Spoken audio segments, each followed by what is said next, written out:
श्री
कीर्तनाचं त्याला पकडलं गेलं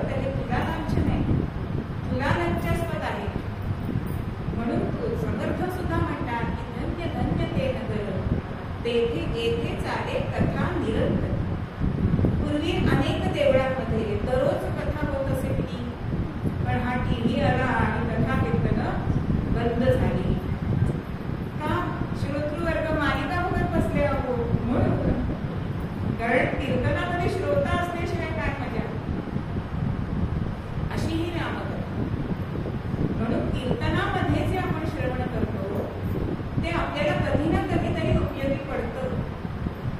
नलदमयंतीची कथा सांगतात की दमयंती लहानपणापासून कथा कीर्तन ऐकत असते आणि जेव्हा तिचं स्वयंवर होतं ती अत्यंत सुस्वरूप गुणी अशी असणारी. अहो देवादिकांना सुद्धा तिचा मोह पडला आणि देवानी नलराजाचं रूप घेतलंय आणि नलराजा सकट 5 जण एका ओळीमध्ये बसले त्याच रूपामध्ये आणि तिला सांगितलंय की तू ह्यातल्या खऱ्या जो नल आहे त्याला जर मला घालायची.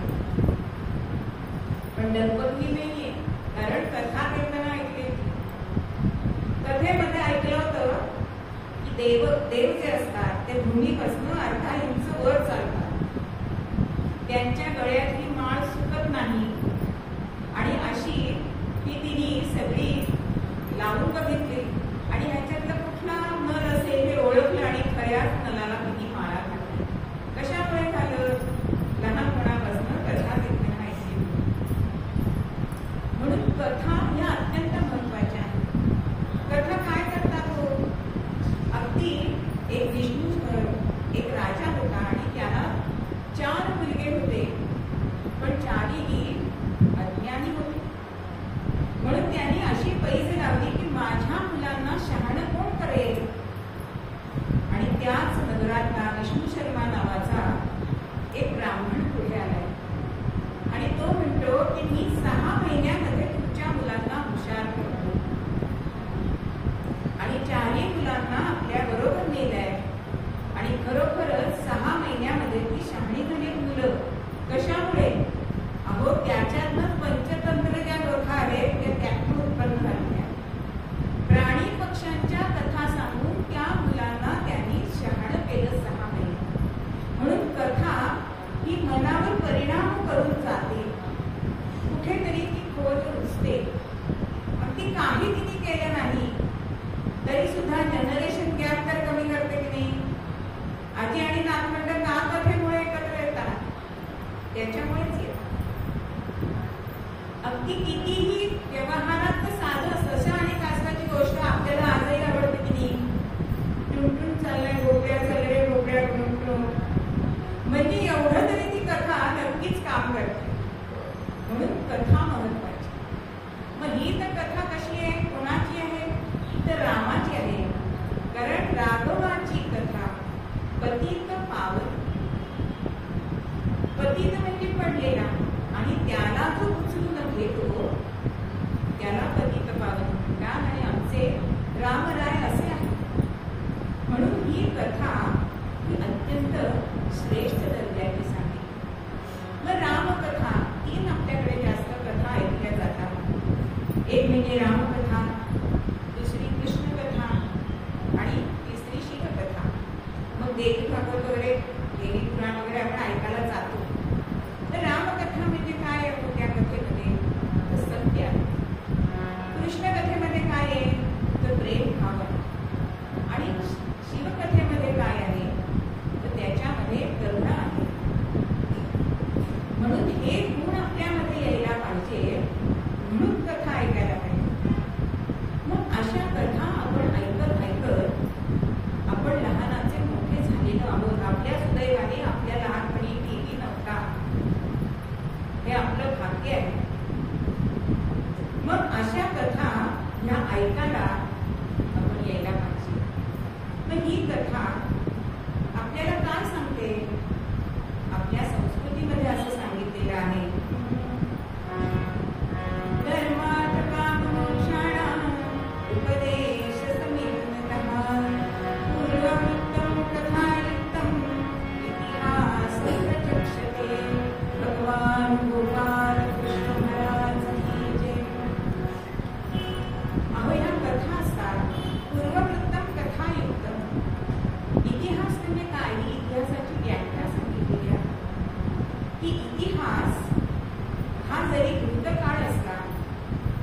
तरी तो वर्तमानात कसं चालावं हे आपल्याला सांगत असतो. आणि त्याच्यामुळेच भविष्याचं इमारत रेखांकन होत असतं. म्हणून आपला तर इतिहास इतका श्रेष्ठ आहे. कितीतरी आपल्या इतिहासामध्ये अशी उदाहरणं होऊन गेली की त्यांच्या कथा आजही ऐकाव्या. त्या वर्षी पुण्यश्लोक अहिल्याबाई यांचं त्रिशताब्दी जन्म सोहळा आहे. आणि त्या निमित्ताने आम्ही कीर्तनकार ठरवलंय की 300 कीर्तनं किंवा त्यांच्या कीर्तनामध्ये एक तरी त्यांचा दृष्टांत द्यायचा. मग त्यांचा पण इतिहासाच्या कथा अशाच आहेत म्हणून यांनी किती कार्य केलंय.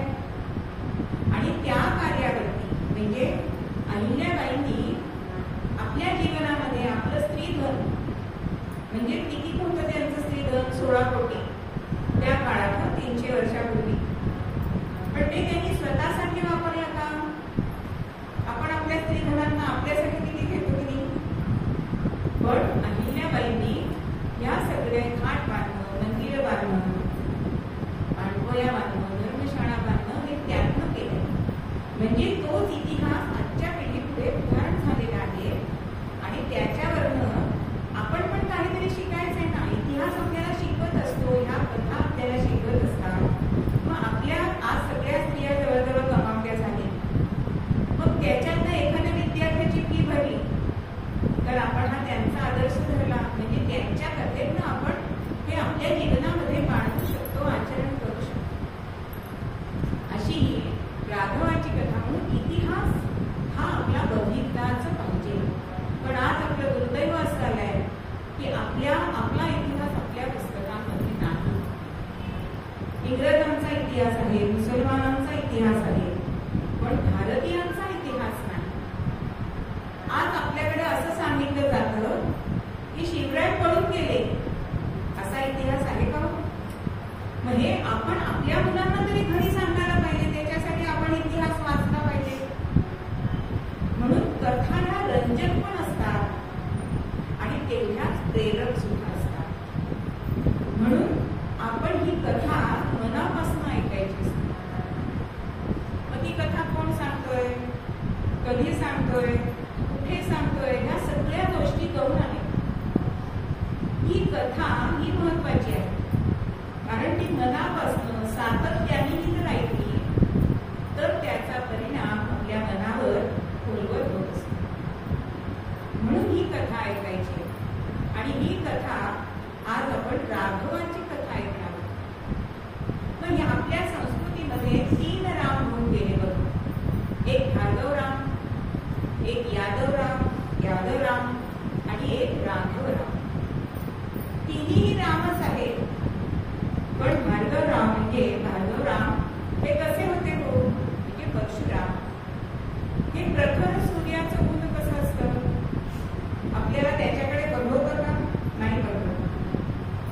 प्रखर सूर्यासारखे तेजस्वी असे हे भार्गवराम. यादवराम म्हणजे बलराम. किती हस्तिनापूर आणि द्वारका त्याच्यामध्येच माझं सगळं कार्यक्षेत्र आहे. पण राघवराम कसे होते. रामाचं नाव खरं म्हणजे नुसतं राम आहे बरं का. चंद्र कसा आला पुढे.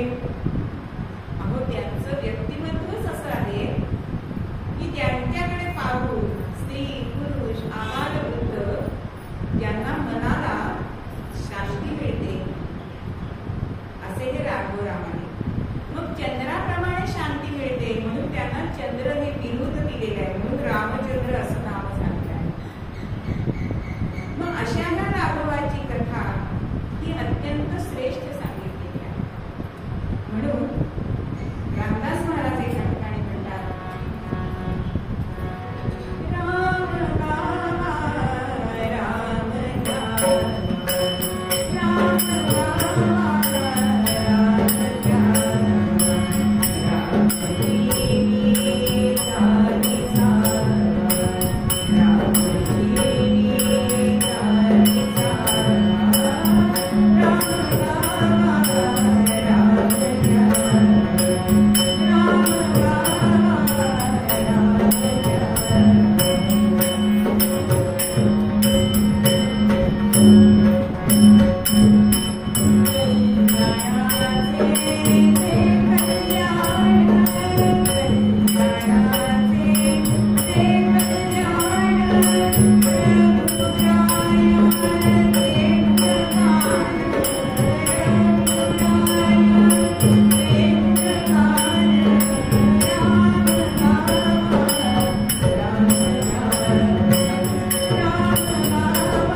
श्रवण करा. ती मन लावून सातत्याने ऐका. कारण मन हे कुठे राहतं? तर मनाच्या वरती राहतं, बुद्धीच्या वरती राहतं आणि अहंकाराच्या खाली राहतं, असं ज्ञानेश्वर माऊली म्हणतात की नाही. मग बुद्धीच्या वरती राहतं म्हणून त्याच्यावर बुद्धीचा प्रभाव जास्त पडतो. उदाहरण देते की सिगरेटच्या पाकिटावर लिहिलेलं असतं की नाही, सिगरेट ओढणं शरीराला हानिकारक आहे, हानिकारक आहे. पण सगळेजण सिगरेटच पितात की नाही. म्हणजे बुद्धी ही त्याच्यावरती प्रभुत्व गाजवत असते. पण ही त्या बुद्धी मनाला वेगळं वळण देऊ शकते. पण आपण जर मन, कारण मनाला प्रेरणा मिळाल्याशिवाय ते मन इकडे वळत नाही ना चांगल्या गोष्टीकडे. म्हणून मनाला प्रेरणा जर मिळायला हवी असेल तर त्या मनाला कशामध्ये गुंतवायला पाहिजे? तर कथेमध्ये गुंतवायला पाहिजे. कारण कथेतनं आपला भाव वाढतो, श्रद्धा वाढते. कारण या कथामध्ये काय असतं? तर भगवंताचे रूप, लीला, नाम असे सगळे रूप, ह्या सगळ्यांचं वर्णन ह्या कथेमध्ये असतं. मग एखाद्याला देवाचं रूप बघून त्याला भक्ती वाटायला लागेल, एखाद्याला नामस्मरणाने त्याची भक्ती वाटायला लागेल, एखाद्याला त्याच्या गुणांनी भक्ती वाटायला लागेल, किंवा एखाद्याला त्याच्या लीला ऐकून भक्ती वाटेल. म्हणजे कुठल्याही प्रकाराने आपण कथा जरी ऐकली तरी ती कथा आपल्या मनावरती नक्कीच परिणाम करत असते. ही रामकथा जी आहे ती 4 घाटांवरती चालते. म्हणजे ही अमृतपान, जसे तुकोबा म्हणाले, खरंच अमृत आहे होती कथा. ज्यावेळी शुकमुनी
त्या मुलाला उत्तर देता येत नाही आणि मग शेवटी तो काय म्हणतो, आई तुमची असली तरी मी आईच आहे असं म्हणतो की नाही. तसं तुलसीदास रामाला म्हणतायत की मला ज्ञान कळत नाही, भक्ती कळत नाही, कर्म कळत नाही, पण मी तुझा आहे. म्हणून शरणागतीचा भाव या रामचरित मानसामध्ये आहे. आणि वक्ते कोण आहेत तर तुलसीदास आणि श्रोते कोण आहेत तर तुमच्या आमच्यासारखे सामान्य जन. मग ही रामकथा जशी ज्ञानाच्या ज्ञान हे कसं असतं तर खोल गंभीर असतं, अथांग असतं. म्हणून शिवशंकरांनी ह्या रामकथेला धीर गंभीर खोली दिली. काकड मुनींनी ह्या रामकथेला भक्तीचा ओलावा दिलाय. याज्ञवल्क्य ऋषींनी ह्या रामकथेला स्वच्छ निर्मळ केलाय कर्माच्या घाटावर. पण तुलसीदास इथे म्हणतात की अहो पाणी खूप मोठं असलं, अथांग असलं, भरपूर असलं, निर्मळ असलं, पण तरी ते पचायला सोपं असलं पाहिजे ना, हलकं असायला पाहिजे. तसं मी शरणागतीच्या घाटावरती ही रामकथा सुलभ केली आहे, सोपी केली आहे, ती सामान्य जनांना कळेल अशी केलेली आहे. मग अशी ही रामकथेचा जन्म तरी कधी झाला, कसा झाला? अहो देवर्षी आणि महर्षी. देवर्षी म्हणजे देवर्षी नारद हे जात असताना वाल्मिकी ऋषींच्या महर्षींच्या आश्रमामध्ये आले.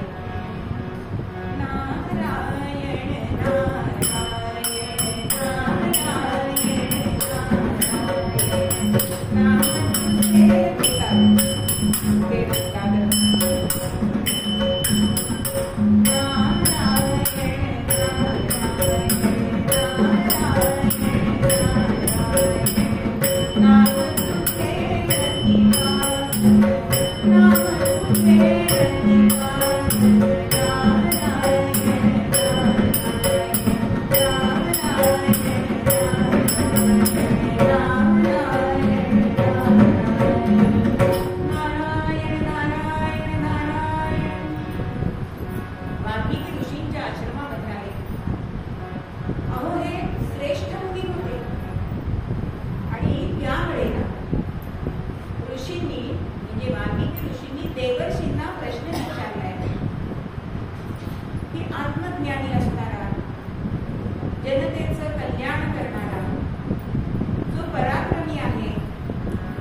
ब्रह्मदेवांना वाल्मिकींनी आसन दिलंय. पण तरी सुद्धा ते क्रौंच पक्षाचं जोडपं काही त्यांचा तो प्रसन्न नजरेतून गेला. तेव्हा ते ब्रह्मदेवांना सांगताय की ब्रह्मन, आज असं असं घडलं आणि माझ्या मुखातून तो श्लोक बाहेर पडला. तेव्हा प्रत्यक्ष विधी विधाता म्हणजे ब्रह्मदेव हास्य करून सांगताय की अरे माझ्याच प्रेरणेने तुझ्या मुखातून हे काव्य बाहेर पडलं. तुला जे नारद मुनींनी ज्या राजाचं चरित्र सांगितलंय त्याचं तू लिखाण कर. ही प्रेरणा त्याच्यासाठी मी तुला दिलेली आहे. आणि नुसतं लिखाण कर सांगितलं नाहीये, तर त्यासाठी नारद मुनी ब्रह्मदेवानी वाल्मिकींना वर दिलेले. ते काय वर दिले? तर ते वर दिले की ज्यावेळी तुम्ही कागदावर लेखणी ठेवाल त्यातनं चुकीचं काही लिहिलं जाणार नाही. दुसरा वर दिलाय की ते लिहिताना त्या त्या पात्राच्या मनात जे होतं त्यावेळी, म्हणजे समजा मारुतीराय असतील, ते लंकेत गेले असतील, त्यांच्या मनात कोणत्या भावना आहेत त्या भावना तुम्हाला लिखाण करताना सुचतील. हे तुम्ही लिखाण करा, कारण आता समाजाला काव्याची गरज आहे. म्हणून वाल्मिकींच्या हातून हे महाकाव्य लिहिलं गेलंय. महाकाव्य का म्हणायचं आहोत? 24,000 श्लोक त्याच्यामध्ये आहेत. आणि असे हे श्लोक अनुष्टुप छंदामध्ये लिहिले गेलेले आहेत. त्यानंतर ब्रह्मदेव त्यांना सांगताय की तू जे काव्य करशील त्याचे अनेक अवतार होतील. मग आता काव्याचे अवतार म्हणजे काय? कारण हे वाल्मिकी रामायण आहे, पण पुढे अध्यात्म रामायण आहे, लिखाण झालेलं आहे, अद्भुत रामायण आहे, निरोष्ट रामायण आहे. निरोष्ट म्हणजे काय? आपल्याकडे ते मराठीत शब्द आहेत, तालव्य, दत्तव्य. तसं ओष्ट, ओष्टाने आपण म्हणजे असे जेव्हा आपले ओठ जुळले जातात त्याला ओष्ट शब्द असं म्हणतात. पण निरोष्ट असं ते रामायण, म्हणजे त्या अख्खं रामायण वाचलं तर एकदाही ओठाला ओठ टेकत नाही. म्हणजे राम हा शब्द त्यात आला नाही, कारण म म्हणताना तुमचं तोंड बंद होतं. मग त्यात रामाच्या ऐवजी राघव हा शब्द आला. मिळालं कोणाला तर जरूर वाचा. त्यानंतर मोरोपंतांची 108 रामायण त्यांनी लिहिलेली आहे. आपलं वाल्मिकी रामायणावरचं गदिमांनी लिहिलेलं गीत रामायण आहे. असे अनेक रामायणाचे हे अवतार झालेले आहेत. हा ब्रह्मदेवांचा वर झालाय म्हणून झालाय. अगदी एक श्लोकी रामायण सुद्धा आहे. म्हणजे एक आजी एकाकडे ताक मागायला गेले. आता फुकट कसं द्यायचं? खरं ताक म्हणजे फुकट द्यायचं असतं बरं ना. पण फुकट कसं द्यायचं म्हणून त्या घरातल्या स्त्रीने तिला सांगितलं की तू मला रामायण सांग, मी तुला ताक देते, गंधभर काय मांडलं. मग आजींनी काय केलं? एक श्लोकामध्ये रामायण सांगून टाकलं.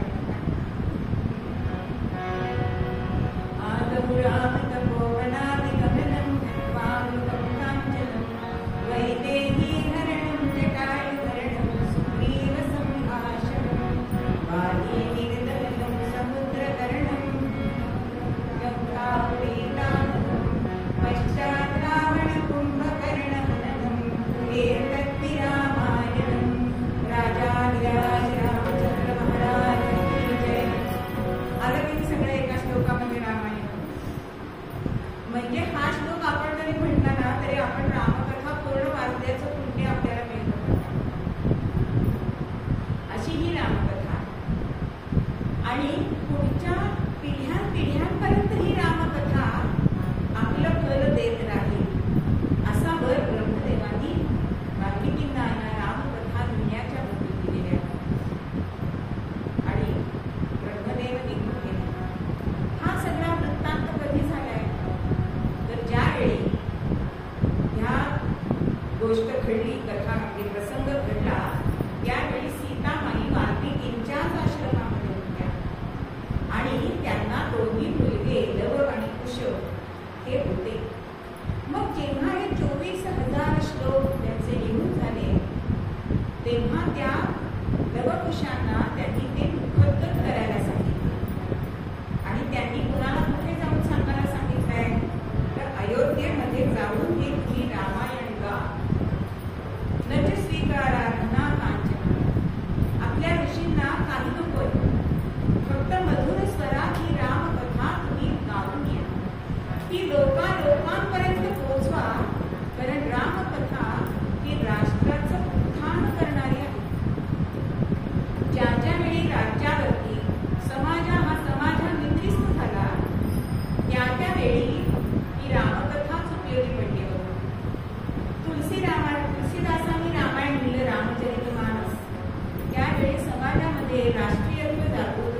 ऐकावी, भावाभावांनी ऐकावी, मित्रामित्रांनी ऐकावी, स्वामी मार्गाने ऐकावी, नंतर पितापुत्रांनी ऐकावी, मातापुत्रांनी ऐकावी, साधकांनी ऐकावी, भक्तांनी ऐकावी, उपासकांनी ऐकावी.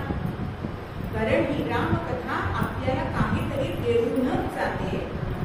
म्हणून ही रामकथा अतीत पावन आहे. कारण देवांना सुद्धा सौरवण्याचं कार्य या प्रभू रामचंद्रांनी केले. म्हणून जेणे फेडायला पांग देवानिकांचा, जेणे तोडिला बंध या ही दशांचा. म्हणून ही रामकथा ही श्रेष्ठ सांगितली आणि तिचं श्रवण केल्यानंतर आपल्या मनाला शांती मिळते.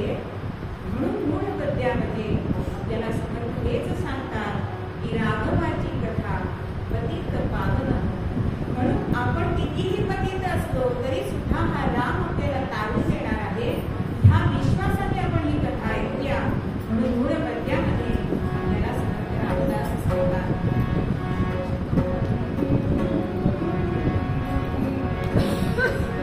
राघवाची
राम दिसा मासांनी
राक्षस त्यातून रावणाचं नाव ऐकलंय मात्र आणि दशरथ राजा मनामध्ये गेलाय, अहो माझा 15 वर्षाचा कवळा राम तो राक्षसांशी कसा निभाव लागेल त्याचा.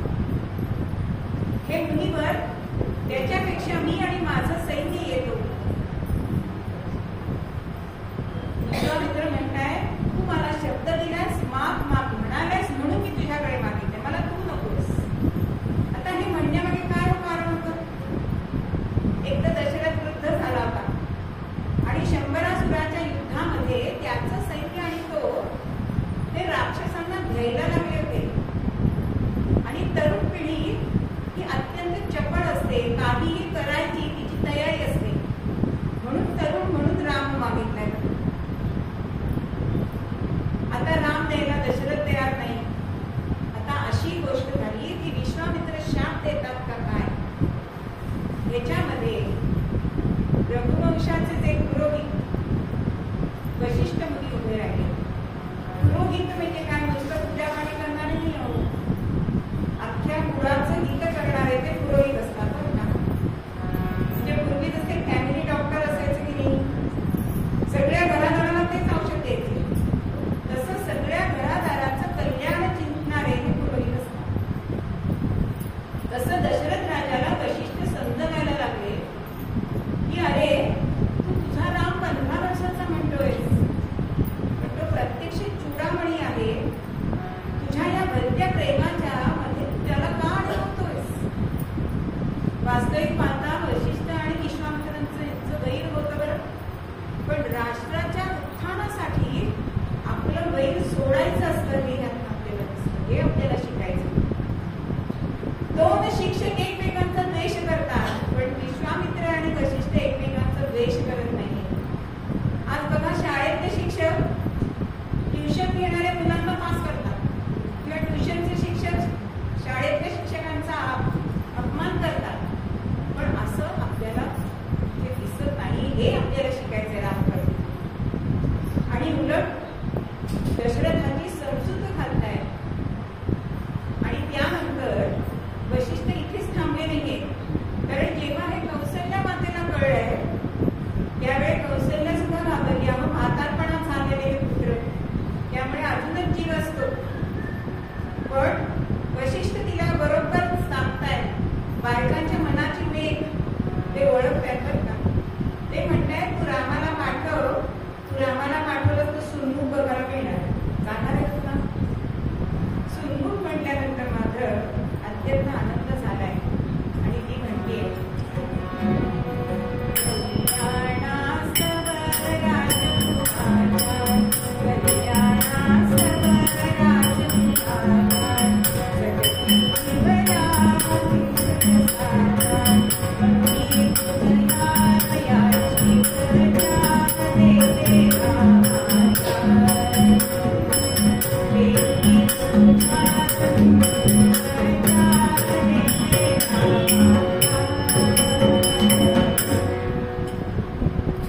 रामाला देते, कारण वशिष्ठांनी सांगितलं होतं सुनमुख बघायला मिळणार आहे. आणि दुसरा हेतू होता की वशिष्ठ जाणत होते की विश्वामित्रांकडे किती शस्त्र अस्त्र विद्या आहे. आणि त्याच्यामध्ये सुद्धा दक्ष कन्या जया आणि सुलभा नावाच्या त्यांनी जवळजवळ 100 अस्त्र ही निर्माण केलेली होती. म्हणजे त्या काळात सुद्धा स्त्री पुढारलेलीच होती. हे आपण स्त्रियांनी लक्षात ठेवायला पाहिजे. स्त्रिया म्हणजे काही अशा असं नाही येत का. आणि हे सगळं रामाला ते देऊ शकतात. अगदी एखाद्या संस्थेमध्ये 12-12 वर्ष राहिलं तरी एवढी विद्या मिळणार नाही, तेवढी काही काळामध्ये विश्वामित्रांकडून रामाला मिळणार आहे. आणि राम आणि लक्ष्मण त्याच्याबरोबर हे विश्वामित्रांबरोबर निघाले सिद्धाश्रमात. आणि जाता जाता एक पालकांना सूचना म्हणून याच्यामध्ये एक आपल्याला म्हणजे काय पालकांनी करायचं आहे. पालकांच्या जवळ मुलं राहिली ना ती लाडापोळात शिकत नाही. म्हणून आपल्याला घरोघरी पुस्तकामध्ये मोबाईल घेतलेले दिसतात विद्यार्थी आज. पण गुरुगृही राहिलेला मुलगा गुरुजींच्या 24 तास सहवासामध्ये असतो. यांच्या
आणि राम काय म्हणतोय हे विश्वामित्रांना बघायचं होतं. आणि ते ताटिका वनात चालले. संध्याकाळ व्हायला लागलेली होती आणि ह्यांनी ताटिका वनामध्ये प्रवेश केलाय.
लावलेला जो बाण होता तो राम सोडायला तयार नाही. तेव्हा विश्वामित्र सांगताय की रामा, रात्रीच्या हा तिचा तू वेध घेतला म्हणजेच, कारण रात्रीच्या वेळी राक्षसांचं बळ ही शतपटीने वाढतं. म्हणून ते सांगताय, सोड रे सायका सोड रे मानवी त्रातिका रामचंद्र, मानवी त्रातिका रामचंद्र, सोड जनिका तुका सोड रे सायका मानवी त्रातिका रामचंद्र, मानवी त्रातिका रामचंद्र, नवकसी कासा हाड रे काढतो, मृत्यू तिचा नीवनी काढतो, योजना सुखवितो, योजना सुखवितो, ते तू सांगतो, धर्म तुझ सांगतो मानवेंद्र, धर्म तुझ सांगतो मानवेंद्र. आत्ताच्या आत्ता बाण सोड तिच्याकडे. जो जना सुखवितो तो स्त्रीवर हा क्षम्य आहे. ही स्त्री आहे का ज्या स्त्रीमध्ये वात्सल्य नाही, ममता नाही? तिला स्त्री कसं म्हणायचं? फक्त स्त्रीचा देह आहे म्हणून स्त्री म्हणायचं? आत्ताच्या आत्ता तिचा वध कर. आणि हा शास्त्राला धर्माला मान्य आहे असं सांगितलंय. आणि तत्क्षणी ताटिकेचा वध झाला. एवढं मोठं धूळ ते धरणीवर पडलंय. मग या ताटिका वधाने काय लाभ झाले हो? तर जो निर्जन प्रदेश होता तो राहण्यायोग्य झाला. आपण सुद्धा राक्षसी वृत्तीशी लढू शकतो हे त्या वनातल्या लोकांना कळलं. रावणाच्या साम्राज्याला जो धक्का लागलाय असे अनेक लाभ या ताटिका वधाने झालेले आहेत. पुढे हे असेच चालत होते आणि सिद्धाश्रमापर्यंत आले. आणि यज्ञ हा सुरुवात करायचा. कारण यज्ञ विश्वामित्र काय सुरू नव्हते का? ते क्षत्रियच होते. पण ज्या वेळेला यज्ञ दीक्षा घेतली जाते त्यावेळी क्रोध येता कामा नाही हे त्याचं सांगितलेलं आहे शास्त्र. मग ते वध कसे करणार राक्षसांचे? आणि राक्षस तर यज्ञ विध्वंस करत होते, त्यात रक्त टाकत होते, मांसाचे गोळे टाकत होते. आणि म्हणून रामाला त्यांनी इथे आणले. आणि रामचंद्रांनी आणि लक्ष्मणांनी पूर्ण त्या यज्ञवेदीला संरक्षक असं बाणांचं कवच निर्माण केलं. आले सुबाहू मारीच, आले सुबाहू मारीच,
आणि येता येता त्यांना एक आश्रम दिसला आणि तो आश्रम होता इतका फुलांनी सजलेला असा होता, पण एकही त्याच्यामध्ये पशु पक्षी प्राणी दिसेना.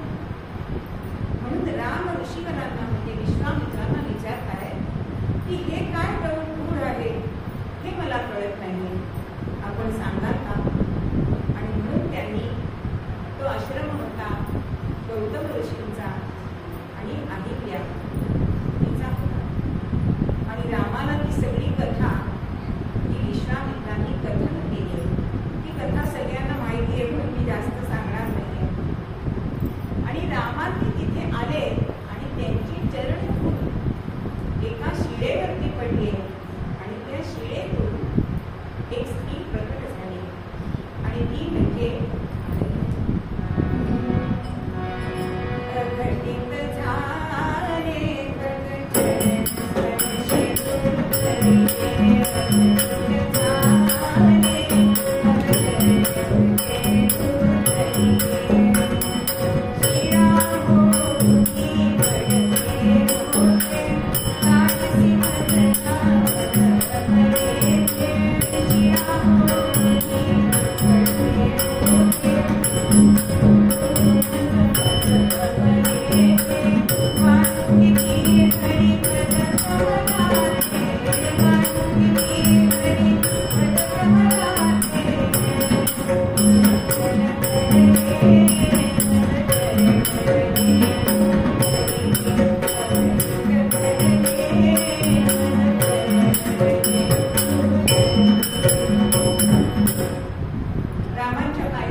पतीच्या सामर्थ्यासाठी त्याच्या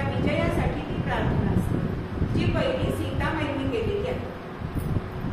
आणि शिवचापाला वंदन करून प्रभूंनी ते शिवचाप क्षणामध्ये उचललंय आणि प्रत्यंच्या लावताना कडाड कडकड कडकड असा ध्वनी झालाय आणि सत्यानी श्रीरामाचा जय जयकार केलाय. सियावर प्रभू रामचंद्र की जय, प्रभू रामचंद्र की जय. आणि सीतामाई जे तिने डोळे घट्ट मिटलेले होते ते तिने क्षणामध्ये उचलले, घडले आणि जय माता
म्हणजे प्रजाजनांनी हा त्यांचा यथोचित असा, म्हणजे आपण नवीन लग्न झाल्यानंतर तोडक्याला बोलवतो तसं सगळ्यांनी, बरं सगळ्यांना त्यांच्या सैनिकांपासून सगळ्यांना बोलवलं बरं का.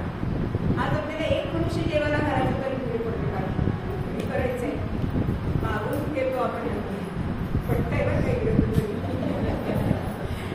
आणि 1-1.5 महिन्यांनी हे वऱ्हाड अयोध्येकडे निघाले. जनकाने आपल्या मुलींना भरपूर धन संपत्ती, रथ असे सगळं बरोबर दिलंय. आणि निघता निघता अर्ध्या वाटेत झाले आणि अनेक प्रकारचे अपशकुन हे दशरथाला भेटायला लागले. तेव्हा मनामध्ये म्हातारा झालं ना की जास्त भीती वाटते बरं का. तसं ह्या दशरथाचं झालं. आणि एवढ्यामध्ये समोरून क्षत्रियांचे शत्रू ते परशुराम ते समोरून येताना दिसणार. आता हे होते 1000 वर्षांचे आणि ते म्हणताय दशरथाला, कारण हा हात जोडून उभा राहिलेला की माझ्या रामाला काही करू नका, कारण परशुरामांना कळलं होतं की शिव चाप मोडलाय, भंग पावलाय. म्हणून ते म्हणताय की सांग कोणी शिव चाप गेले, मी आत्ताच्या आत्ता त्याला शासन करतो. असं म्हटल्यानंतर दशरथ राजे गडबडीत झाले. पण राम स्वतःहून पुढे आले आणि परशुरामांना वंदन केले. समोरचा किती रागवलेला असला आणि आपण नत झालो, तो राग शांत येतो बरं का, पाराखाली येतो. पण त्याच्यावरती जर आपण आवाज चढवला काही विचारतच नाही. आणि रामांनी नत म्हणून सांगितलंय की मीच त्याच्या शिवच्या होती. पण ते जुनच झालं होतं.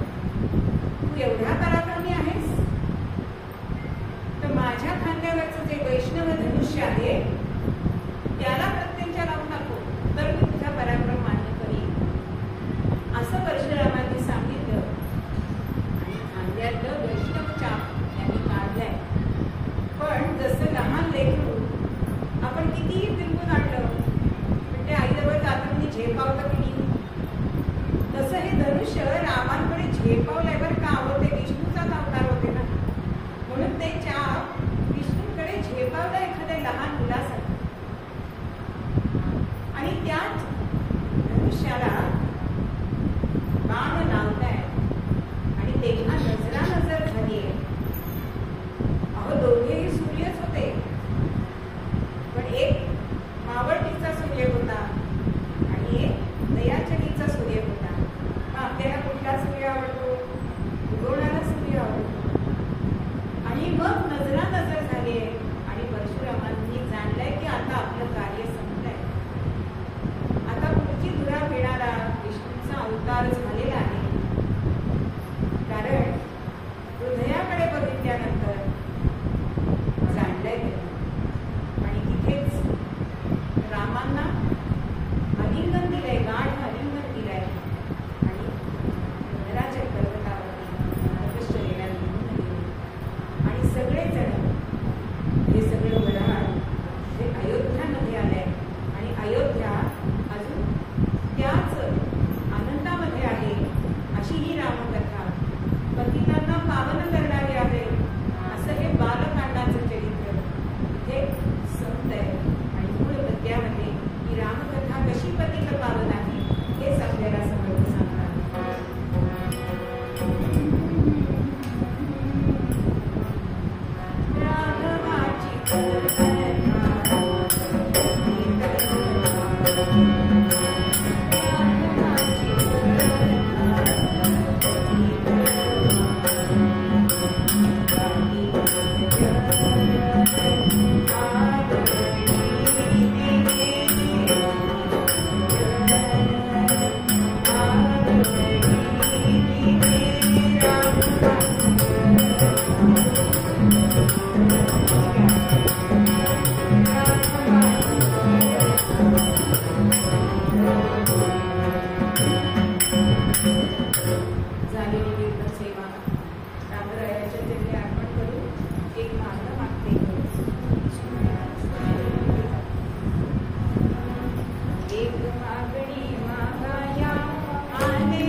Yeah.